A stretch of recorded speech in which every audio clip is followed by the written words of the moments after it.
आमच्या गावात सांगलीत कमांडो ट्रेनिंग कॅम्प आहे. त्याच्यात प्रवेश वाघा सिंहांनी मागावा का? वाघ आणि सिंहांनी कमांडो ट्रेनिंग कॅम्पमध्ये फी भरून नाही, निःशुल्क असलं तरी सुद्धा जावं का? एखादं ग्लायडिंग सेंटर आहे,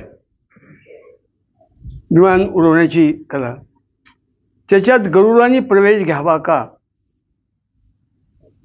स्विमिंग क्लब, माशांनी मलाही स्विमिंग क्लबमध्ये प्रवेश पाहिजे, जावं का? आणि मराठ्यांनी आरक्षण मागावं का? अरे मराठ्यांनी उभा देश चालवायचा आहे, आरक्षण कुठलं काढलंय? सिंहांनी संबंध जंगल सांभाळायचंय.